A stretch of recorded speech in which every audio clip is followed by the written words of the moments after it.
Hello and good evening, everyone. I'm Dr. Katherine Horton. With me is Melanie Vritschan, the founder and the president of the human rights charity ICATOR.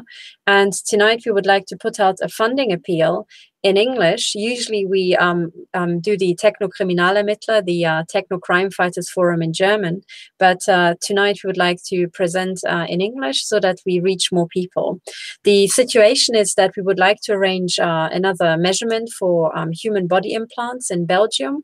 And we are looking for fundraisers because we need to find about 1,200 euros so that we can have a day of scanning at the university in a professional Faraday cage.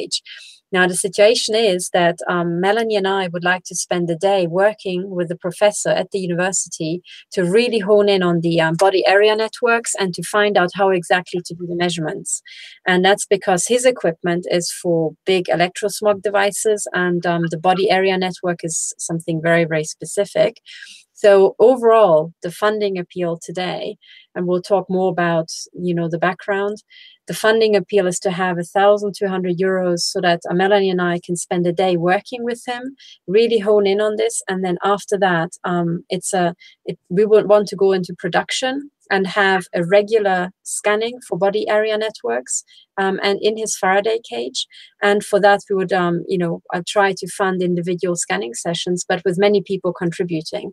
And once we have a production line and we know exactly what to look, it should be very, very quick. So we could scan many people in a day. So the hope is that for maybe 10 euros or 20 euros or something like that, somebody could come along, be scanned, and then also get a report that they can use for court cases. So this is what we're working towards. So Melanie, this is the quick introduction, as quick as I could. So how are you? And maybe also start, because you have the really great insight you have is that you have already been to several scanning sessions even before we met, and you saw how successful they actually were in finding body implants, right? Yes, correct. So first of all, good evening, ladies and gentlemen. I'm very pleased to be here again and give a little update, this time in English, because Katherine and I agreed that today we would have an English show, as we get a lot of requests. Well, the German speakers are obviously always very happy when we have the, the German show, but that way we reach more people.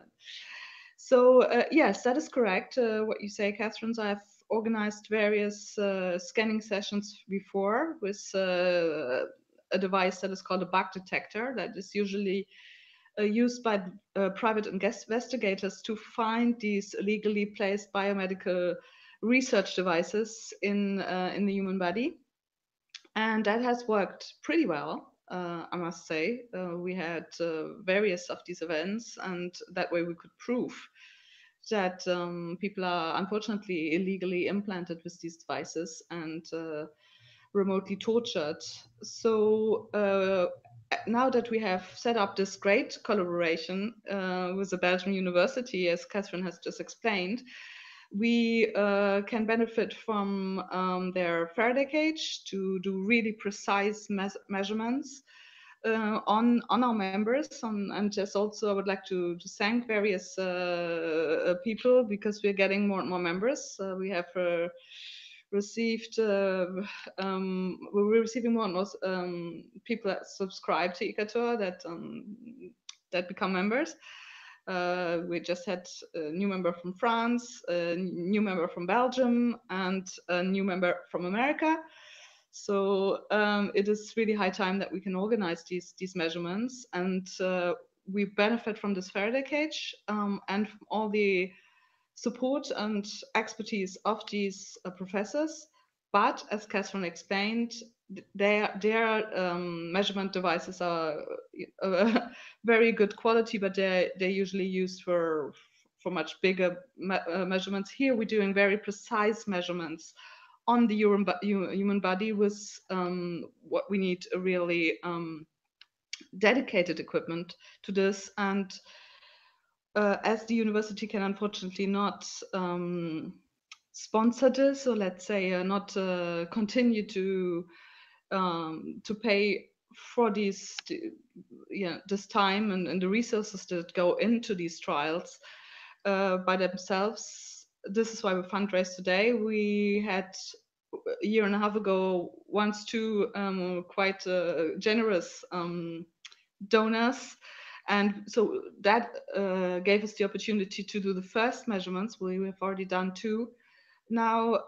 And of course, we would like to go on with this. But as Katherine explained, we need to first work on the measurement protocol to set that up. And we need to do this together with the professors. And 1 day of scanning costs, unfortunately, 1,200 euros. Once we have agreed on this protocol, then I have a list now, I think, let me check, it's about 50 people now, by now, that have joined ICATOR and that would like to do the measurements with us.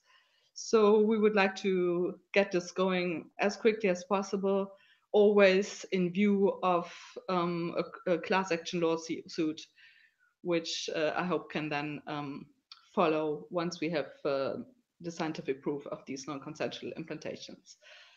So please help us again with, I hope, generous donations. But I mean, we understand also that people do not have so much money, so every little bit helps.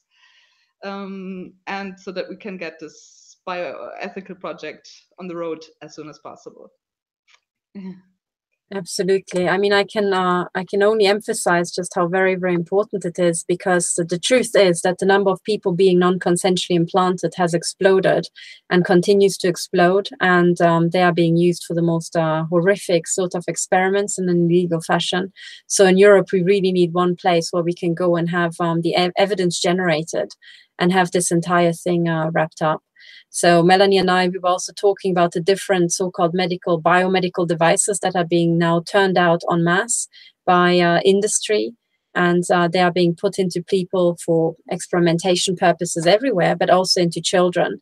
So this is absolutely horrific. And I just emphasize that, I mean, you, Melanie, in previous CHIP sessions, you already, I think we have to keep emphasizing that you already have seen children being measured and they turned out positive, right?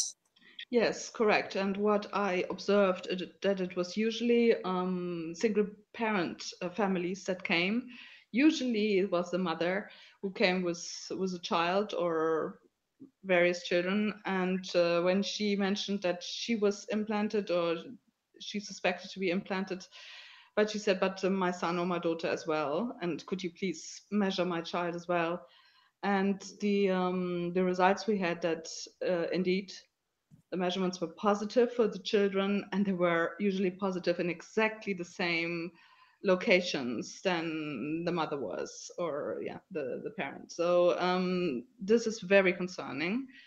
That means that it's, I mean, usually experimentation or illegal, human experimentation was done on, well, considered already vulnerable groups like single mothers, handicapped, people that were in psychiatric wards, soldiers also, and on that this is still going on. These groups are still, let's say, highly at risk. But children are the most vulnerable members of our society, and it seems that they're now heavily targeted from a very young age. So at least this is what has been, shown, what their presence or showed at our scanning sessions when we scanned them. So this, Katherine is right. This cannot be stressed enough.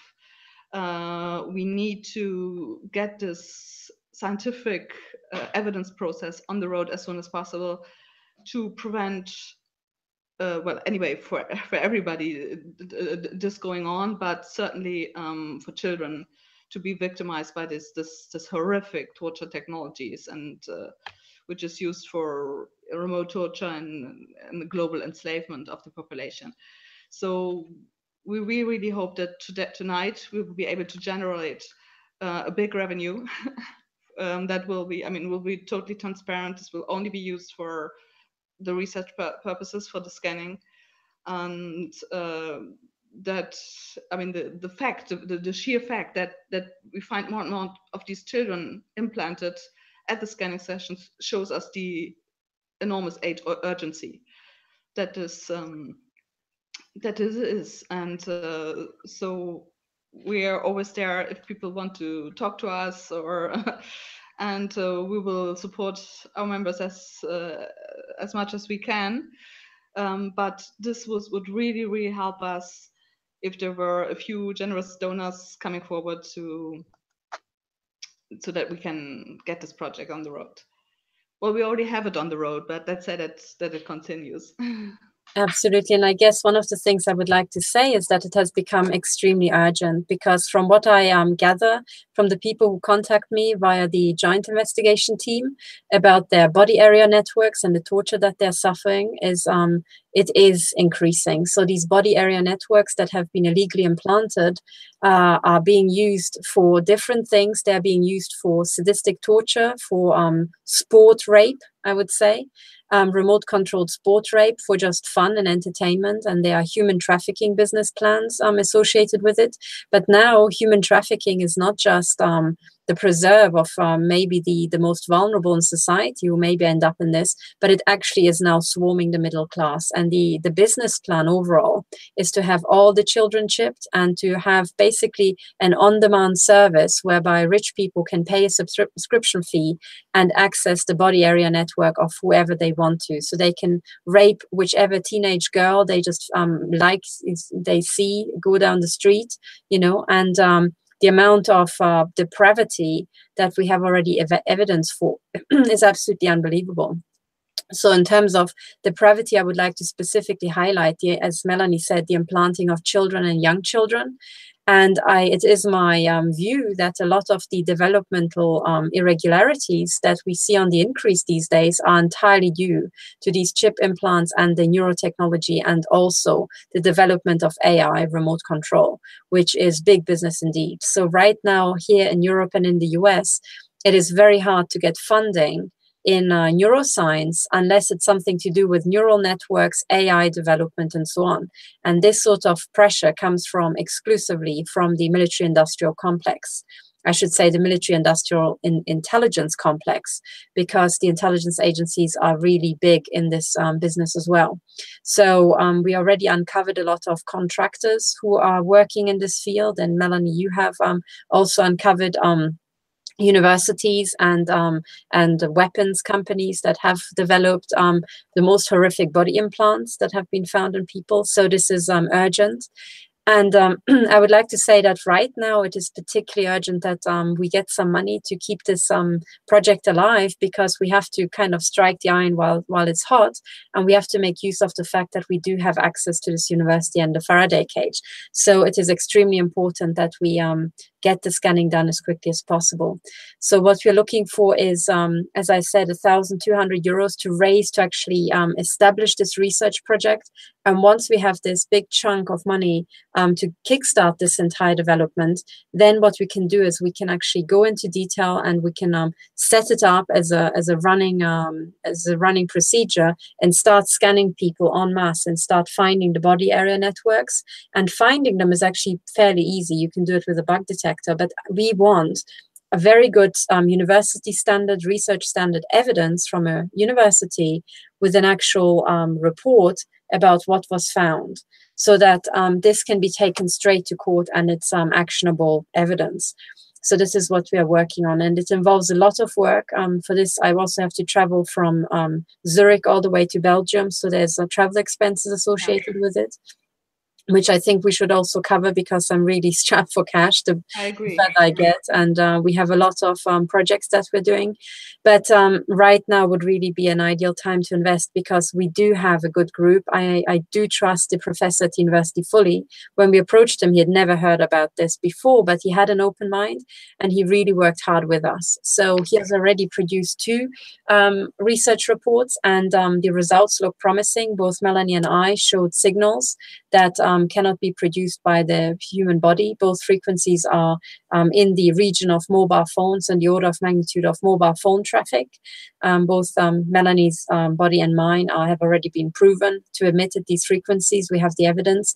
And we also have evidence from other people who have been scanned. All of them, apart from the test group, turned up positive. So we do have very, very good evidence. We also Yeah, and I would really like to stress, sorry, Katherine, if I interrupt you, that is true, that this is not for us, because for us, we have all the evidence we need. This is really to be able to scan our members now, to, you know, give them the scientific proof they need in view of a court case.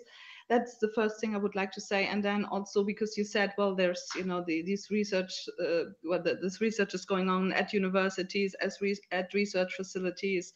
That is true, but I think we also need to stress that here we have one university that wants to do the right thing, that wants, you know, that supports legal medical research, and this is illegal biomedical research. And so we have sort of struck the exception, so to speak. And Katherine is right. I share her feeling. The team there, they seem to be sincere and they really wanted to help. It's just that they have not encountered this problem before. And so we need to work together as a team to work out the best measurement protocol we can, so that we put all the chances on our side to actually get positive measurements and get the scientific evidence we need. Absolutely. Yeah, I'm so glad. I'm so glad you stressed that, because these are exactly the points to raise, that there is all this research going on, but most universities are extremely corrupt and they are doing illegal, criminal, human rights violating research for big business and big pharma and the weapons industry. And yes, you're right. We have managed to find one university that was willing to actually assist us and has assisted us to the best of their ability so far. So, you know, we have to continue down that path. Absolutely. And show the right path, let's say, and on to go down the path of light in all this darkness that unfortunately surrounds us. And when I say darkness, I mean black research project. So so here we have a team that is honest, that is sincere, and that sincerely wants to help us to get this proof. So I think we, as Katherine says, we have to strike the iron while it's hot. Absolutely. And go on with this as soon as possible. Absolutely, yes. To let this door also shut, which I really don't hope and don't want. So absolutely. So really, we have been we wanted to have this project already on the road a long time ago, but it was the events at Hospital Erasmus that really took us aback for several months, and we really have to you know, get this back up. And meanwhile, what's happening, because this is the situation in the US, meanwhile, in Europe, meanwhile in the US, our colleagues are also getting more and more evidence. We have a colleague, Dr. Millicent Black. She has ample evidence also of these chip implants and non-consensually implanted you know, body area networks and other types of implants. And the evidence that I get from other people, from victims who send me their data, is truly shocking. So this is a proliferating problem that is actually accelerating. So on one hand, we have the, I would say, non-linear acceleration, the explosion of non-consensually implanted chips in human beings. Meanwhile, they're also cartel structures are putting out advertisements trying to make it seem really a really fun idea to have a chip implant that opens your doors, or to have a chip implant in your grandmother who might have Alzheimer's. And that is just glossy advertising that hides the absolutely horrific reality on the ground, which is that children are being implanted at the youngest age. AI and weaponized computer systems are being trained on them to actually learn with the child, to take over their brain, and most importantly, for the child not be able to distinguish between artificial signals and its own brain. So this is absolutely an absolute emergency. And we need to have, I would say, in the next couple of weeks, we need to have this project on the road, because then to get this entire production line set up will again take months. And then to hit the court cases will take months. But you really need to start putting the damper on these projects, because while the explosion is non-linear, our progress is stalled, and it at best of times linear. So we have an absolute explosion between the two in the number of victims. And yes, and talking about graphs, as you say very correctly, Katherine, the complaints seem to be increasing. The measurements, or the positive measurements that we do is definitely increasing, which gives us an indication of you know, how quickly these legal implementations are, you know, are done, or that this is actually accelerating. But what we also need to say is that the age rates seems to be decreasing, which what I mean is that these non-consensual implantation are indeed more done on children and on a younger and younger age, which is extremely concerning. So we need to, you know, get this, continue this project, get the scientific and evidence. You know, do this while we still can, so to speak, while all the brains of all our children are not, you know, technically, electronically taken over yet, and to give them a chance of free will, autonomy, and my opinion is, and our opinion at ICATOR is that any technology that can influence the autonomy or the human nervous system should be totally banned. So Absolutely. This is what we work for, and this is also what we lobby at the European Parliament. What we have asked the members of the European Parliament to create appropriate EU legislation to protect our citizens from these abuses, and to be able for them to do that is that we need to be able to bring the scientific evidence to show them that this problem is real. And so we need to do this as quickly as possible, as you probably have understood by now. So please help us. Any little amount helps, but we really need your support on this to go on and save humanity from this. At least that's what we want to do from this electronic slavery. I myself, I've recently, Katherine might show it later, I've followed a course at the University of Nottingham, which was, because this is a modern form, a new form of human trafficking. This is nothing else. So I followed this course, which was about building up strategies, global strategies to stop ending slavery, and this is a form of electronic slavery globally. So Katherine might show the the certificate that I have achieved after following this course. And this is really what it is. We need to be aware that this is what it is. It is a highly advanced, a new form, a very sophisticated form of slavery. And if we do not want the whole humanity enslaved, then we need to continue with this project so that we have the scientific basis and the arguments to be able to ask our politicians to do something about it and to stop it.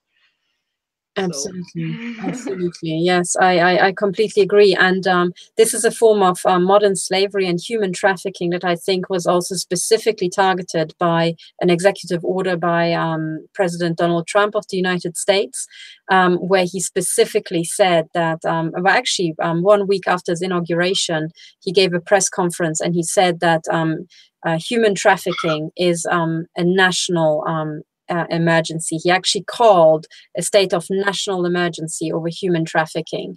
And that, of course, includes the trafficking of children for sex, but it also includes this high-tech torture, which is so horrific that most people do not actually openly talk about it.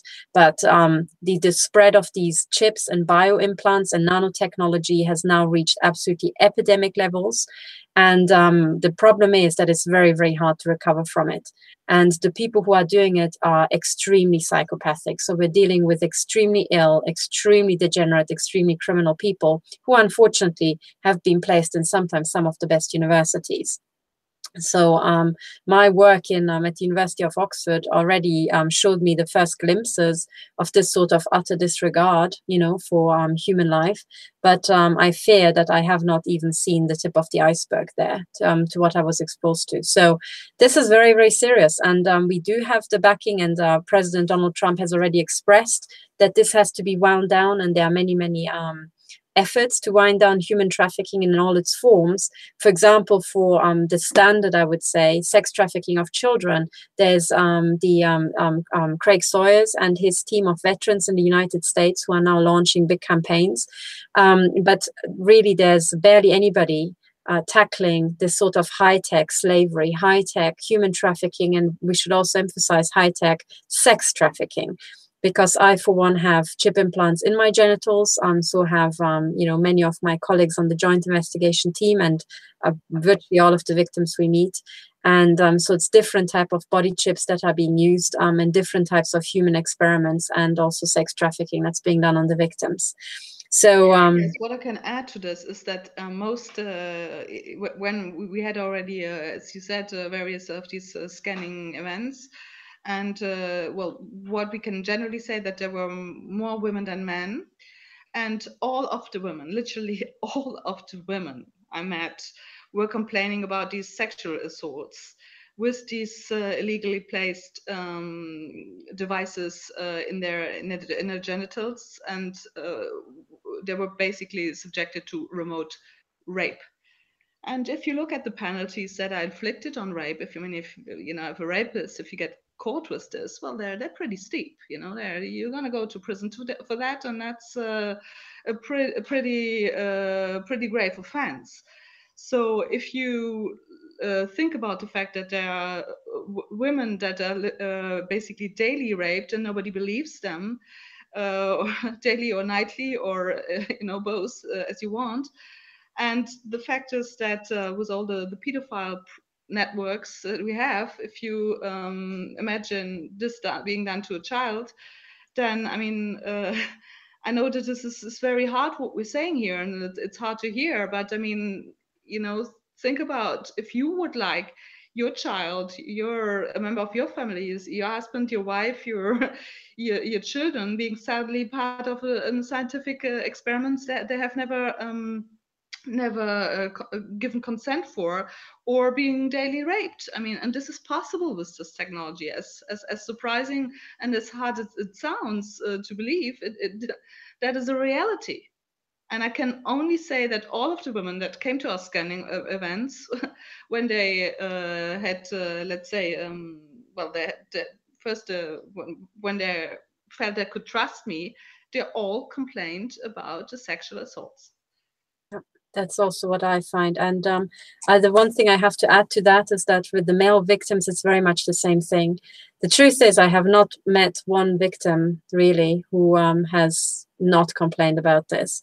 And I think what's panning out is that there are parallel business plans. Basically, they take by now humans as cattle, and they try to maximize profit of every human being. And what is being done is that these chips are being implanted, and several parallel business plans are being executed. One of them is biomedical research, then it's the training of AI and advanced neural networks, then it is weapons testing, because a lot of people with body area networks get shot at with directed energy weapons, and then they test. You have a biosensor network throughout your body, and they test the effectivity of the weapons by shooting at your body and having basically an in vivo experiment. And then on top of that is the human trafficking for sex trafficking. And these body area networks are controlled through local emitters like the mobile phone network, like Wi-Fi routers, and they are part of one, basically they are the Internet of Things. I think what has not been said about the Internet of Things is that it's meant to be the Internet of Things in your body. That's what it is actually about, and that's what the big processing powers is used for. On another note, our colleague, Dr. Millicent Black, uncovered as part of her research that apparently Ronald Reagan signed a secret part to the Immigration Control Act in the mid-1980s, which allowed every American to be chipped at birth. Now, what this means is that once something is legal, they have already been doing it for a long time, and it's so successful, then they legalize it to continue it into perpetuity. So I think it's fair to say that anybody born since the mid-80s in the United States is already chipped. And with chipped, I also mean brain chipped. And there are researchers who've talked about the fact that these brain chips have long been implanted, and now the real big business is to actually work with the interaction of screens, which can also send frequencies that these chips are using, and it's about the interaction between the screen and the brain chips and the mobile phone radiation and the brain chip. So it's basically people get sucked in to one device that actually controls them in a very, very deep and extremely sophisticated level. And yeah, I guess I would like to add to this, because you mentioned that problem of children being chipped at birth. I would like to add to this, and I think you won't mind, because he has done various radio shows anyway, and it's all available on the internet. I've the juridical documents of the Richard Kane case and his family. So this is an attorney of whose whole family is being legally implanted with these biomedical research devices. So that means him and the two, his wife or former wife, and the two children.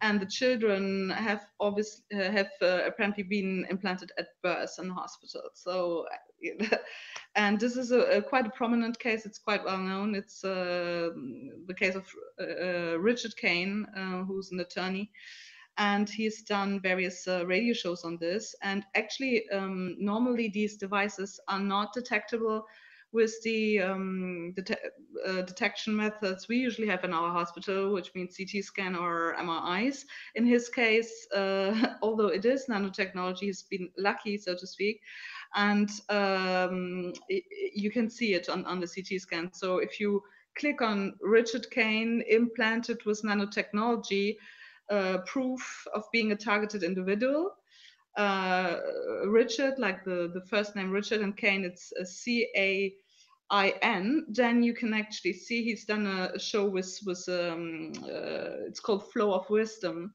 with I think the radio host was called Sean Anthony, or Flow of Wisdom at least, and you can see his CT scan, and you see that in his chest there are two illegally placed biomedical devices located, and I think also in his stomach. You can actually see them. So, and his children were implanted at birth in the hospital where they were born. So this is also another example, a very visible example for our viewers to show you that this is absolutely real, what we're saying. And that it's not about some wild conspiracy theory here, but about very, very real and abominable problem of which is actually now a public health concern. The way this is increasing. So I just wanted to mention this case because it involves children, and it's a well-documented and established fact. Absolutely. I also would like to share my screen and show people, because while you were talking, I just looked it up. It's actually very shocking. I have heard about the case, and I've have it somewhere, but I've long time ago, and I've lost the memory of the actual images. So this is you were right, as you said, flowofwisdom.com. Right. And what to search for is Richard Kane implanted with nanotechnology, documents, images, and proof of being a targeted individual. And you can already see here x-rays, and when you scroll down, are these CT scans? I find it hard to say. Yes, CT scans, yes. These are CT scans, and you can click on this, and you can actually see the implants.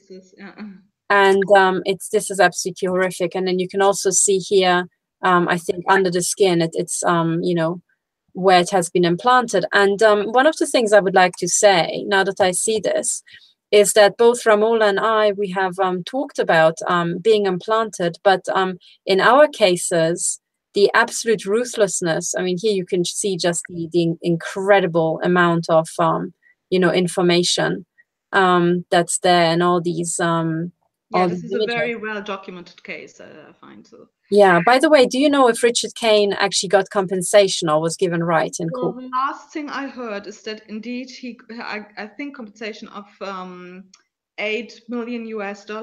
This is what I heard. 8 million? $8 million US. Yeah. But I have not seen the judgment yet. I think it's also quite recent.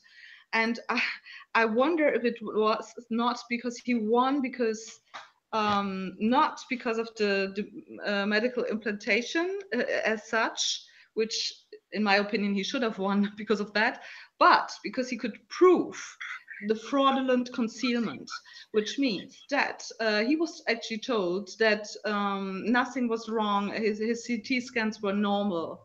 It was all normal. There was nothing to see here, nothing out of the ordinary. And he actually then ordered the actual images, and on the images it was clear that there were non-consensual biomedical devices implanted in his body and of his children too. And I think he actually won because not because of the fact where, I mean, he really could prove it, not because of the fact that there was undoubtedly biomedical devices implanted in his body non-consensually, but because the radiologist that actually did the X-rays, the CT scan, didn't even have a license anymore. So that made him finally win his court case, because it was fraudulently concealed, these devices, and the license of this radiologist was not even valid anymore, had expired. That's very interesting. Yeah, so that's what the last I heard, that he had obviously won his case. And then I think a very important case we have to mention is also the case of James Walbert, who had also been non-consensually implanted and had been attacked by a microwave weapon by a former associate who lived, I think, the street, across the street. And he was able to identify his aggressor and also got an arrest warrant. Absolutely. That's excellent. I think this is really what we have to move towards. I also apologize to the viewers who Melanie was talking and they had to see my face because I forgot to click the screen share, and I had fixed it on myself. You're pretty younger than me. So yeah, when I shared my screen, I'd fixed it. Sorry, it's really annoying, and I didn't mean to do that. But I actually, two prominent cases, I think, that are very important that we mention them, that people can actually look them up. The other one is James Walbert, as I said. There are various videos also, by him on the internet. And I know that he won in the District Court of Kansas, and that he was actually able to got the attacks against him stopped and to get an arrest warrant. Excellent. For his aggressor. Yes, that's excellent, because one of the things I wanted to add is that in terms of illegal implantation, what happened to both our colleague Ramola in the US, in Boston, and to me here in Zurich, is that I was sport shot. I was shot with an RFID sniper rifle, which do exist, and there are images of these RFID sniper rifles on the internet, but actually the lesion that it produced, you can still see, it doesn't actually heal. So there's a little bump here, and that was, shot into my arm. And this is not the first time they shoot something into my arm. They have shot it many, many times over, and they keep doing it. And with me, they are now literally in a, I would say, a raping and a mutilation obsession. So it's extremely hard for me. But I have to say, I keep being implanted, and many victims have exactly the same sort of experience. And this is despite the fact that I put out many cease and desists. I had a court case against British intelligence in 2016. I was demonstratively implanted by Swiss intelligence in 2017. The photograph is out there. I have measured the chip. It's already filmed and published. And my doctor photographed a surgery scar, a laser surgery scar on my navel. And it just keeps going and going and going. And the reason why these the secret services who are working for big pharma and the weapons industry are so out of control is because there is no actually really effective judicial oversight, and court cases are not effective.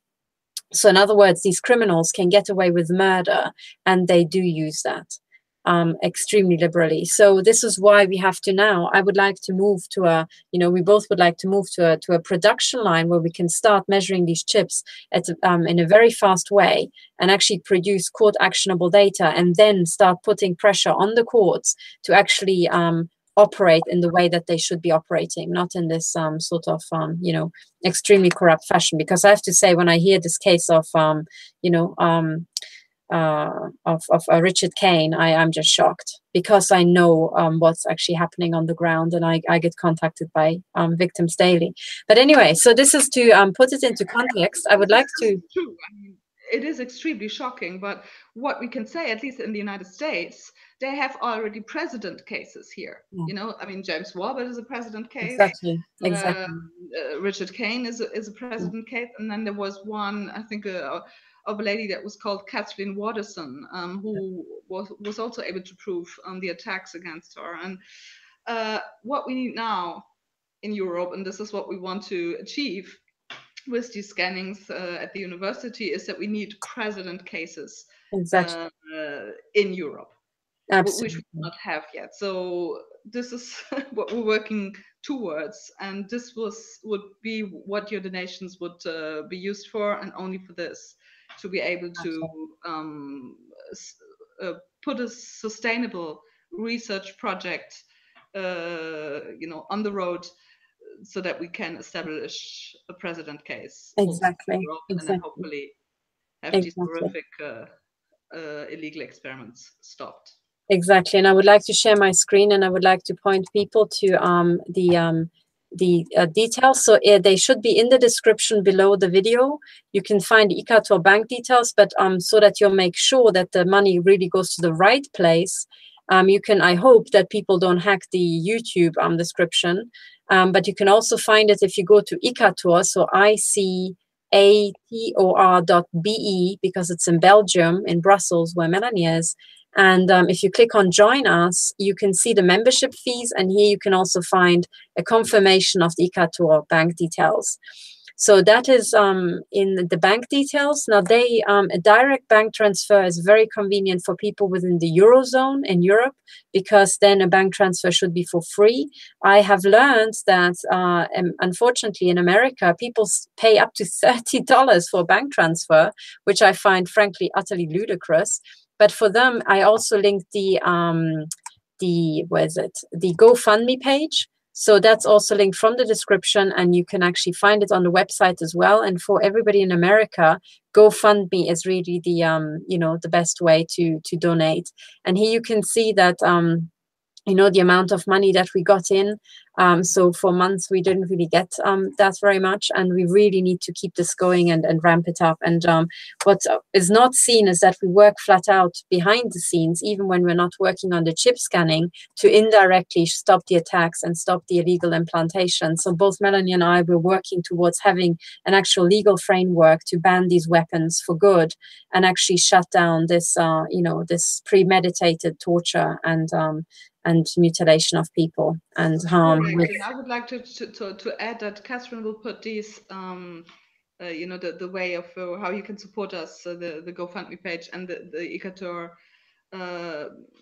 account number also in the description. But she will also put, if people have questions, if they would like to contact us, our contact emails in the description, so people can write to us if you still have questions or remarks or comments or suggestions. Then we're of course we're always open to that. So absolutely, they're already in the description. So for the people who are watching now live, you can just click below in YouTube, click on show more in the description, and you will find the full list. You will find the link to our group, because we're also working in the joint investigation team with our American colleagues on trying to shut down these crimes. You can find a link to the GoFundMe page, and you can also find the bank details. And the bank details you can also cross-check with the website. You also find both of our email addresses. So any questions, get back to us anytime. Yes. So okay, well, I guess this is it for us from us for now. We really we ask you to please donate, and if you can't donate yourself, please spread the word and ask people, because even a $10-20 donation goes very, very far. And if you think about that, this is one of the big issues we're facing now in the 21st century. We really have to, ask the people. We need to get together, and we need to make those projects and those things happen that we want to see happen. So we are working full time on this. Every little bit helps. Absolutely. Yes, please spread the word, spread this video, and there's power in numbers. I can only say, not only with the donations, but in general. Absolutely. We have a lot of contacts all over the world, and we all need to work together now. Yeah, to have this problem addressed and to have it stopped. So exactly. thank you very much for your attention tonight and for your support. And we're looking forward to seeing you soon again, and also to receiving your donations. Absolutely. I guess for the German viewers, see you next Friday. And sorry that we couldn't make the last couple of Fridays as regularly, but they were due to attacks on me. So usually we're there on Fridays. So yeah, so Friday afternoon or evening, sorry, we're again back for the German show. Absolutely. So fantastic. Thank you very much for listening, and please spread the word. So bye for now. Bye from me. Bye.